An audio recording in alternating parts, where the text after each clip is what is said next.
No início de 1944, a ofensiva do Pacífico Central da Marinha dos Estados Unidos da América estava indo relativamente bem. O almirante Spruance liderou a Força Tarefa 58 e suas forças anexas nas invasões de Tarawa e Macon, e então para as Ilhas Marshall. No final de janeiro de 1944, a questão nas mentes dos altos escalões da Marinha dos Estados Unidos da América era qual seria o próximo passo. Spruance sugeriu Eniwetok, a mais ocidental das maiores Ilhas Marshall, a algumas centenas de milhas a oeste do que mais tarde se tornaria o famoso Atol de Bikini. Mas essa ideia veio com uma ressalva. Estender-se até tão a oeste colocaria as forças americanas ao alcance da misteriosa base-fortaleza japonesa de Truk, e isso precisaria ser resolvido primeiro. Truk ocupava a mente dos planejadores americanos há bastante tempo. Não se sabia muito sobre isso. Era uma das ilhas que os japoneses haviam ocupado na Primeira Guerra Mundial e, assim como os próprios marechais, desde então a marinha japonesa não estava muito interessada em permitir a entrada de visitantes. O que se sabia era que era a maior base naval japonesa fora das ilhas principais, ainda mais importante que Rabaul, e servia como um canal para aeronaves indo para bases de linha de frente, e grandes partes da marinha japonesa também eram conhecidas por passar tempo lá, esperando pela próxima missão. Com base na experiência nas operações de desembarque mencionadas, bem como em outras mais ao sul nas campanhas das ilhas Guadalcanal e Salomão, supunha-se que o caminhão deveria ser insanamente fortemente fortificado e capaz de despachar forças significativas para ameaçar qualquer frota dos Estados Unidos da América que estivesse operando nas proximidades. Essencialmente, era uma versão japonesa do que Pearl Harbor se tornou nos últimos anos. Até muito recentemente estava fora do alcance das aeronaves de reconhecimento dos Estados Unidos da América, e os desembarques recentes mostraram que as informações de reconhecimento baseadas em submarinos eram de uso limitado se as fortificações estivessem bem camufladas, algo em que os japoneses eram muito bons. E era verdade, Truk era uma base muito grande. Possuía âncoras muito grandes e numerosas instalações portuárias que permitiam suportar uma frota inteira e envios regulares de cargas indo e vindo do Japão. Havia também uma base de hidroaviões e vários aeródromos. No entanto, contrariamente às estimativas de inteligência, a base nunca havia sido especialmente fortemente fortificada. Isso foi uma combinação da suposição de que a enorme frota de navios de guerra e aeronaves que a base poderia suportar seriam suficientes para a defesa se algo se aproximasse demais, e do fato de que Truk estava a mais de 1000 milhas das planejadas linhas de frente japonesas. Claro, no início de 1944, essas linhas de frente haviam se aproximado consideravelmente e assim houve um programa de emergência para fortificar a base e expandir as instalações existentes, mas esse esforço só realmente começou nos últimos meses. Independentemente de haver ou não defesas lá, Spruance estava absolutamente certo em se preocupar com o poder ofensivo da ilha. Mesmo sem navios de guerra navegando, com a Marinha dos Estados Unidos da América se aproximando, os porta-aviões, couraçados e cruzadores pesados que povoaram a lagoa em 1942 e 1943 haviam sido realocados, mas ainda havia a questão de centenas de aeronaves que poderiam causar problemas para uma frota de invasão estacionária em Eniwetok. Truk teria que ser neutralizado primeiro, sem dúvida. Para descobrir com o que poderiam estar lidando, a Marinha dos Estados Unidos da América enviou um par de Liberators do Corpo de Fuzileiros Navais. Esses bombardeiros convertidos para reconhecimento chegaram sobre o caminhão em 4 de fevereiro de 1944. Isso revelou meia dúzia de grandes cruzadores, 2 porta-aviões e o gigantesco encouraçado Musashi ainda lá. Pouco mais de um mês antes, Yamato também estava presente, mas havia sido torpedeada no final de 1943 pelo USS Skate e retornava ao Japão para reparos. Os japoneses reconheceram os sinais do que estava por vir e, em poucos dias, todos os principais elementos restantes da marinha japonesa zarparam para outros portos. Embora isso negasse à Marinha dos Estados Unidos da América alguns alvos suculentos, esses voos de reconhecimento tiveram um benefício colateral inesperado. Acreditando que os voos de reconhecimento sinalizavam um ataque iminente dos Estados Unidos da América, todas as aeronaves japonesas foram colocadas em alerta máximo. Uma semana se passou sem ataques. Eles permaneceram em alerta. Outra semana se passou. Quase completamente exaustos após quase 2 semanas em alerta máximo ao lado de suas aeronaves, 24 horas por dia, 7 dias por semana, os pilotos japoneses finalmente foram dispensados para um pouco de descanso. Bem a tempo dos americanos chegarem. Os 2 elementos principais do poder ofensivo da Quinta Frota dos Estados Unidos da América eram o Grupo de Tarefa 50.9, sob o comando do vice-almirante Lee, que continha todos os encouraçados rápidos operacionais, então sob a bandeira das estrelas e listras, sendo estes USS Iowa, New Jersey, Massachusetts, Alabama, Dakota do Sul e Carolina do Norte. Até o início do mês, eles também contavam com Washington e Indiana em suas forças, mas os 2 colidiram e foram para reparos. Missouri e Wisconsin ainda estavam em equipagem e não haviam sido comissionados. O outro elemento era o Grupo de Tarefa 58. Isso foi dividido em 4 subgrupos. A Força-Tarefa 58.4, com os porta-aviões Saratoga, Princeton e Langley, havia sido deixada para trás, pois seu papel era apoiar a invasão de Eniwetok, que deveria começar suas preliminares ao mesmo tempo que o ataque a Truk começava, com a invasão principal começando logo após o término das incursões. Os outros 3 subgrupos, Forças-Tarefa 58.1.2 e .3, tinham 5 porta-aviões de frota e 4 porta-aviões leves em sua lista, o USS Essex, da classe Essex, Yorktown, Intrepid e Bunker Hill, o resistente USS Enterprise, da classe Yorktown, o último de sua classe neste ponto, e o USS Balliol Wood, Cabot, Monterey e Calpins, da classe Independence. Entre eles, estavam transportando 589 aeronaves, incluindo 16 aeronaves especialmente adaptadas, uma mistura de F-6F Hellcats e F-4U Corsairs, que foram configurados explicitamente para combate noturno. O Enterprise também transportava alguns Avengers projetados para ataques noturnos, detalhes sobre eles posteriormente. O almirante Spruance, notando a importância da operação, transferiu sua bandeira do cruzador USS Indianapolis para o encouraçado USS New Jersey, já que o Indianapolis permanecia em Eniwetok. Ele deixou os porta-aviões sob o comando direto do contra-almirante Mark Mitchell. Essa enorme força de ataque, que incluía mais de 3 dúzias de cruzadores e destroyers, bem como as unidades capitais mencionadas, passaria pouco mais de 4 dias navegando para o oeste até o ponto de lançamento planejado, a meros 90 milhas náuticas a nordeste de Truk, chegando à estação na noite de 16 de fevereiro, pronta para um lançamento que começaria na penumbra pré-amanhecer do dia 17. Agora, apenas uma nota rápida antes de continuarmos. Quando você olha para os relatos do ataque a Truk, às vezes verá datas confusas mencionadas. Alguns relatos dirão que os ataques ocorreram nos dias 16 e 17 de fevereiro. Outros dirão que os ataques ocorreram nos dias 17 e 18 de fevereiro. E isso se deve, essencialmente, a problemas de registro, porque os Estados Unidos da América, até e incluindo o Havaí, Midway e, obviamente, Pearl Harbor, no Havaí, estão todos a leste da linha internacional de data, enquanto as ilhas Marshall e Truk estão a oeste da linha internacional de data. Então, essencialmente, depende se você está olhando para os registros oficialmente mantidos ou você sabe quando os ataques estavam ocorrendo fisicamente, mas conforme registrado por cronistas dos Estados Unidos da América, no lado leste da linha internacional de data, ou se você está olhando para a hora local, que é quando os ataques estão realmente ocorrendo para as pessoas que estavam lá.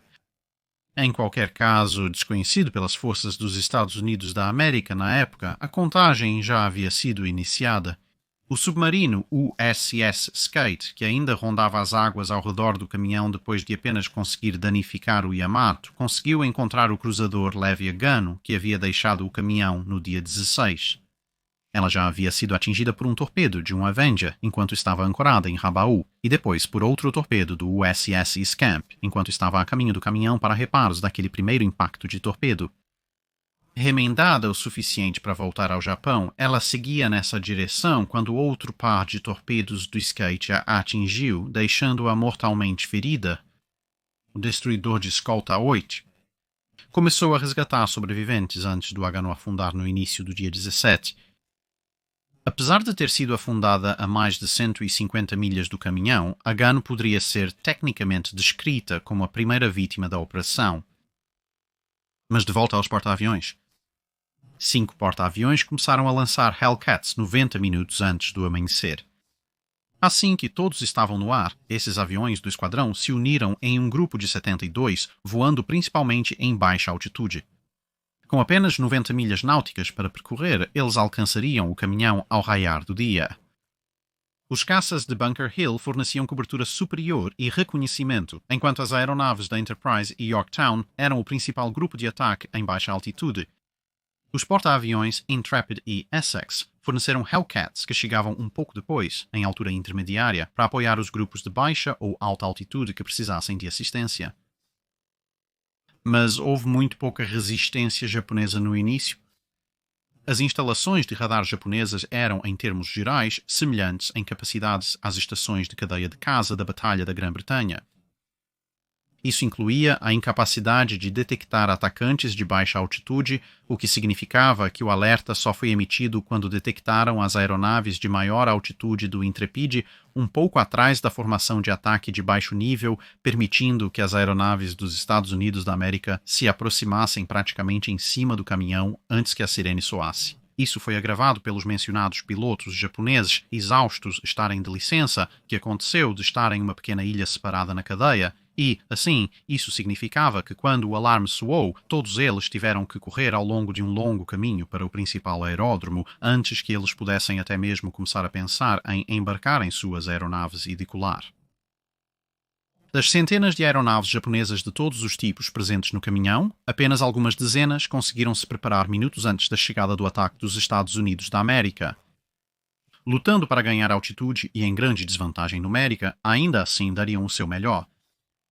Os caças americanos não hesitaram e atacaram rapidamente os aeródromos e outros alvos em terra, enquanto os aviões japoneses, observando a ação, partiram em perseguição. Mas havia 2 fatores bastante grandes trabalhando contra os defensores. Em primeiro lugar, graças ao programa dos Estados Unidos da América de rodízio de pilotos experientes para ensinar outros, embora muitos dos pilotos dos Estados Unidos da América naquele dia fossem relativamente novatos, eles receberam uma educação brutal em combate aéreo por alguns dos melhores pilotos de guerra do início da Marinha dos Estados Unidos da América. Assim, eles avistaram os caças japoneses e viraram para enfrentá-los, evitando serem surpreendidos. Enquanto essa batalha se desenrolava, uma relativamente equilibrada em termos de números totais, os grupos de Hellcats de alta e média altitude entraram em ação e de repente a luta ficou extremamente desigual, com mais do que o dobro de Hellcats do que caças japoneses e vindo de todas as altitudes. Mais aeronaves japonesas lutavam para subir ao céu. Havia 5 aeródromos com diversas pistas. Porém, muitas dessas aeronaves foram abatidas logo após decolarem. Outros esgotaram suas reservas imediatas de combustível e munição. Na primeira parte da batalha aérea, muitos aviões foram atingidos durante a descida ou enquanto taxiavam após terem pousado com sucesso. Em breve, os aeródromos estavam repletos de restos ardentes de todos os tipos de aeronaves da Marinha e do Exército japonês, e os Hellcats estavam se espalhando para procurar outros alvos que incluíam uma série de navios japoneses dentro ou perto da lagoa que aparentemente estavam em várias etapas de fuga. Mas meros 72 Hellcats estavam longe de ser o fim. Mitchell havia decidido experimentar uma nova tática que lembrava um pouco as táticas que o próprio Kido Butai havia usado, mas elevada a 11. No início da guerra, os porta-aviões da Marinha dos Estados Unidos da América teriam lançado todo o seu complemento de aeronaves e então o enviariam como um único grupo. Isso era lento e ineficiente e consumia muito combustível nas primeiras aeronaves lançadas, que tinham que circular esperando pelas outras. A Marinha japonesa, por outro lado, lançou elementos de cada grupo aéreo de porta-aviões, o que proporcionou um pacote de ataque coletivo maior, e depois seguiu com mais ondas, com cada porta-aviões alternando sua contribuição entre bombardeiros de torpedo, bombardeiros de mergulho e caças. Isso possibilitou o envio de várias ondas de ataque equilibradas para a batalha de forma relativamente ágil. A Marinha dos Estados Unidos da América começou a adaptar essa abordagem para seus próprios porta-aviões. De fato, o grande contingente de caças, que atualmente atirava em qualquer coisa que se movia e algumas coisas que não, mas ainda explodiam bem quando atingidas, foi lançado de forma parecida. Mas com tantas aeronaves e tantos convés de voo disponíveis para ele, Mitchell decidiu que, uma vez que seu primeiro grande ataque estabeleceu a superioridade aérea, em vez de enviar ondas escalonadas de ataque, ele iria continuar atingindo os japoneses praticamente pelo resto do dia. Com esse objetivo, apenas 30 minutos após a partida dos caças, enquanto eles ainda estavam a caminho, um lote de Avengers, carregando bombas incendiárias e outras adequadas para causar estragos em aeródromos, decolou. E com os caças japoneses abatidos ou emaranhados com os Hellcats, eles agora apareceram, perfuraram diretamente a moribunda batalha aérea e adicionaram ainda mais fogo à crescente conflagração que anteriormente era um dos mais poderosos complexos de bases aéreas japonesas no sudoeste do Pacífico. E não parou por aí. A frota e os porta-aviões leves agora começaram a lançar onda após onda de aeronaves, com cada lançamento misto enviando quase 2 dúzias de bombardeiros de mergulho e cerca de metade de bombardeiros de torpedo e um número similar de caças para o céu. Com tantos cascos disponíveis, cada onda de ataque, que totalizava cerca de 40 aeronaves, podia ser lançada usando apenas alguns dos convés de voo do porta-aviões, o que permitia que os outros porta-aviões estivessem aquecendo o próximo conjunto de lançamentos, para ir ao ar minutos depois, ou, eventualmente, à medida que o dia avançava, para começar a recuperar algumas das primeiras aeronaves que eles haviam lançado quando retornavam. Bombas e torpedos foram enviados para atacar a navegação e aeródromos japoneses mais resistentes. A única exceção sendo os enormes tanques de combustível de aviação e navio. Estes foram reservados para a última onda de atacantes, pois se você incendiar milhares de toneladas de óleo cedo, a fumaça provavelmente dificultaria consideravelmente o trabalho dos pilotos subsequentes de acertar outros alvos.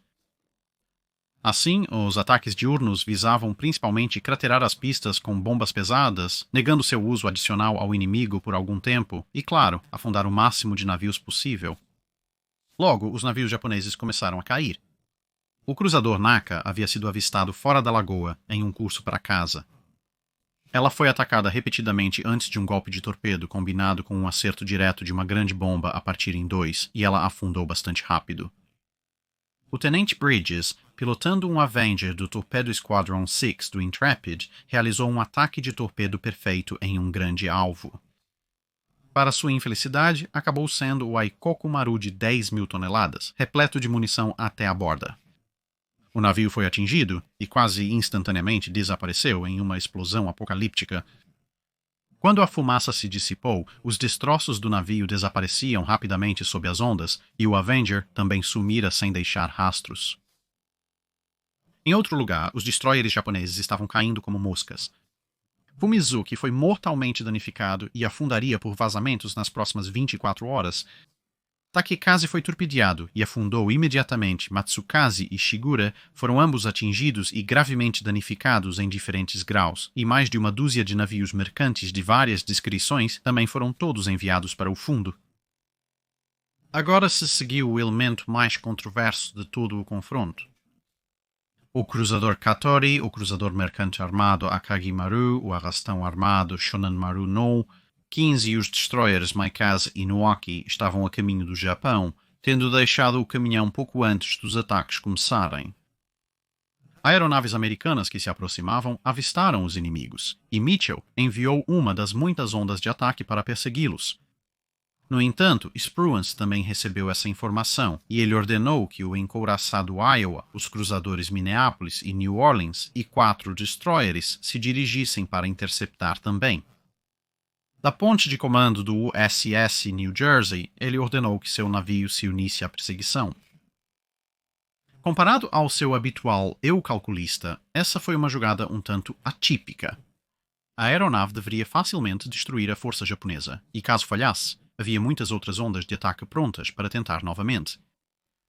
Mas talvez Spruance estivesse apenas entediado ou frustrado por ser principalmente um espectador de mais uma vitória que ele estava ostensivamente comandando.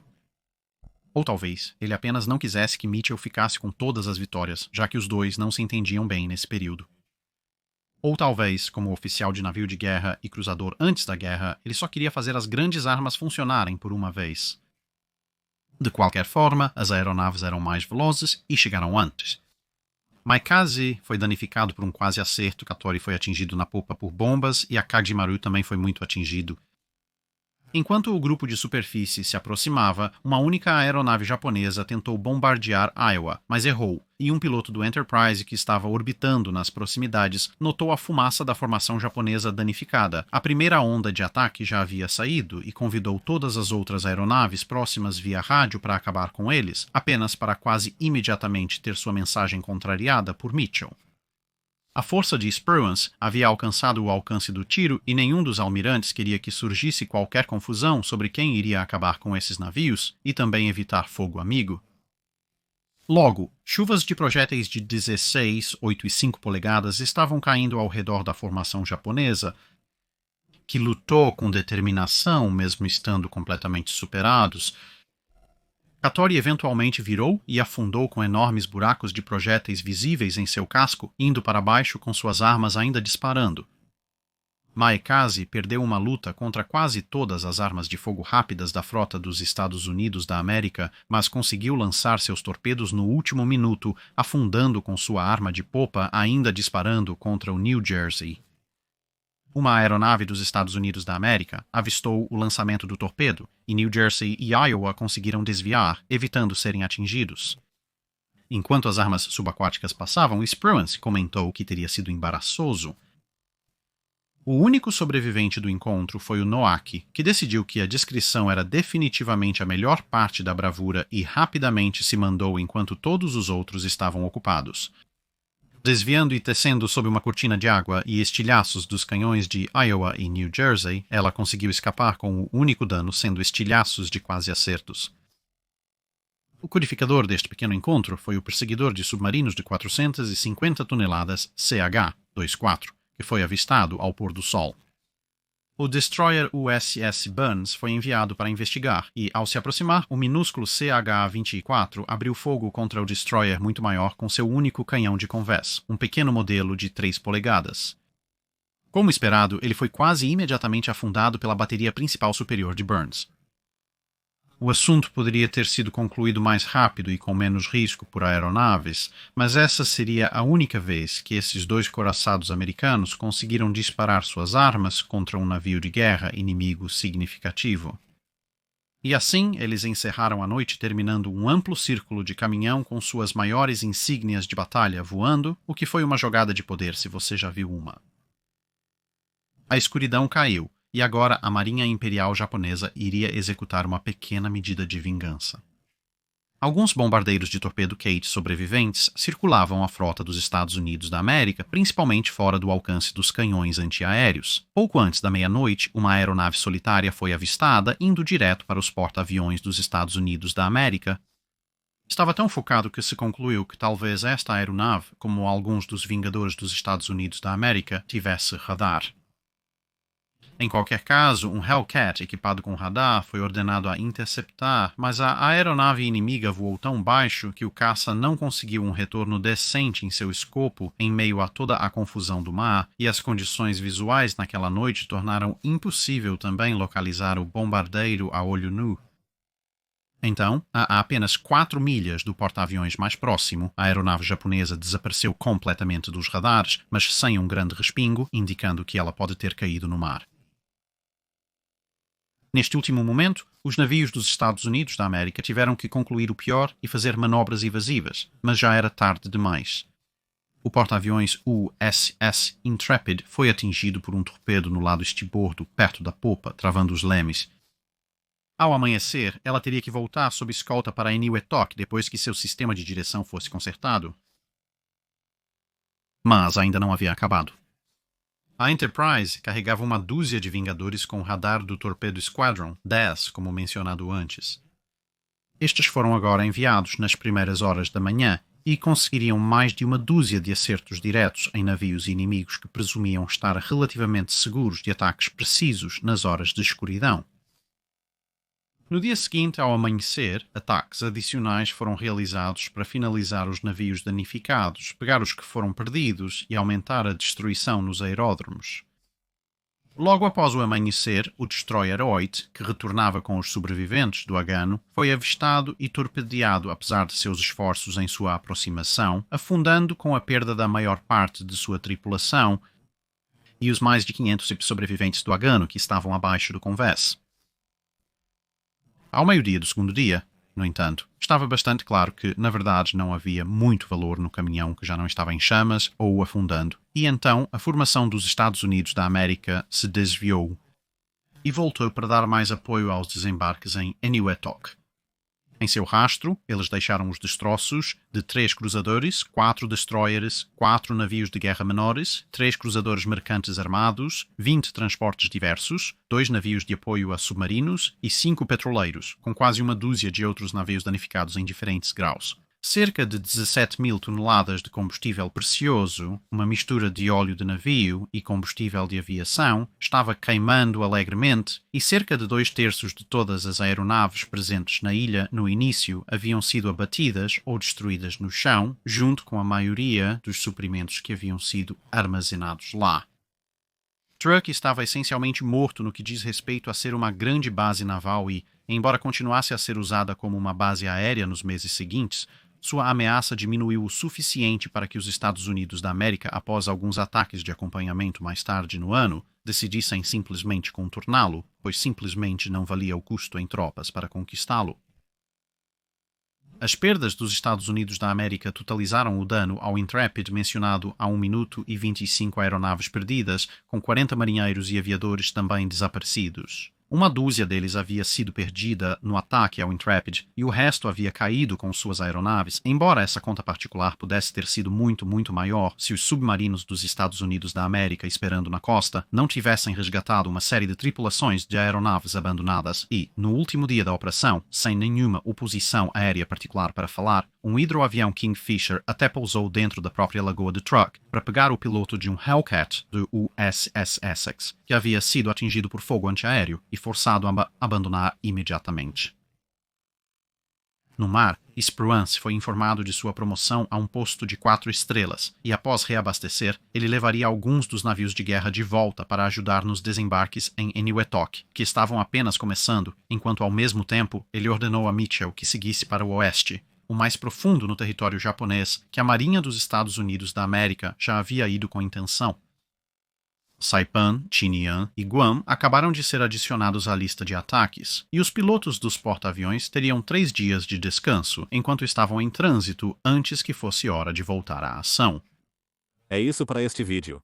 Obrigado por assistir. Se você tem um comentário ou sugestão para uma nave a ser revisada, nos informe nos comentários abaixo. Não se esqueça de comentar no post fixado para perguntas sobre o dique seco